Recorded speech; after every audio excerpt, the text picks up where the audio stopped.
πριν από μερικές ημέρες έκανε το γύρο του Facebook ένας θαυματουργός τρόπος εμφανίσεως του προσώπου του Αγίου Σάβα, το οποίο αναρτήσετε εσείς μια φωτογραφία από το νοσοκομείο. Να πούμε ότι βρισκόμαστε αυτή τη στιγμή στο νοσοκομείο Καλύμνα, έτσι. Ναι. Λοιπόν, σας ακούμε λίγο, για πείτε μου. Έφερε το παιδί μου πρωί βράδυ να κάνει αδρεναλίνη, γιατί είχε σπάσει στο βήχα. Και την τελευταία μέρα... Λόγω των ιώσεων που κυκλοφορούν, έτσι. Και την τελευταία μέρα του Πέμπτη που ήρθα με το παιδί μου, καθόμουν απέναντι από το κρεβάτι και έβλεπα την πόρτα του τζαμάκι και εμφανίστηκε ο Άγιος. Τον οποίο επικαλούσασταν πριν εσείς, Ναι, έτσι. τον επικαλούσα δηλαδή κάθε μέρα. Και πήγα την Κυριακή στον Άγιο Σάβα και μου έδωσε μια καλογριά, μια εικόνα του Αγίου Σάβα για να τη φέρω πάνω στο νοσοκομείο σήμερα Τρίτη. Έλειπε ο Άγιος Σάββας τις προηγούμενες μέρες που ήρθα να το ξαναδώ και μόλις βάλαμε την εικόνα σήμερα εμφανίστηκε πάλι ο Άγιος. Και βρισκόμαστε τώρα στο γραφείο του υπερηχογράφου, όπου εντελώς τυχαία να πούμε ότι βρεθήκαμε στο νοσοκομειακό χώρο, έτσι. Ναι. Πάμε μέσα λίγο να το δούμε. Ναι. Σας ακολουθώ. Πάμε.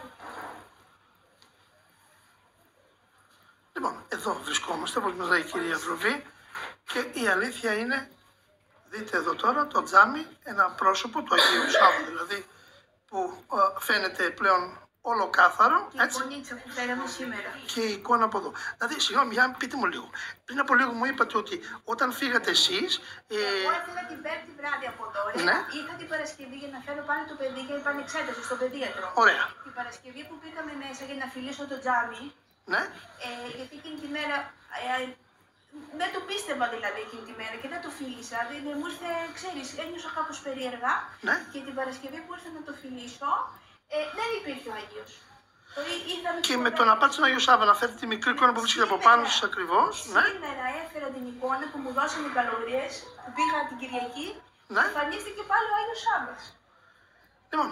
Το βλέπετε κι εσείς ο ίδιος, Ναι, ναι, δεν έχω κανένα λόγο να το αρνηθώ. Φαίνεται και ολοκάθαρο. Ήρθανε να βγάλουν τώρα το τζαμάκι, Ναι. δηλαδή στο είπε ο δεσπότης, και το τζαμάκι δεν μπορούν να το βγάλουν από την πόρτα.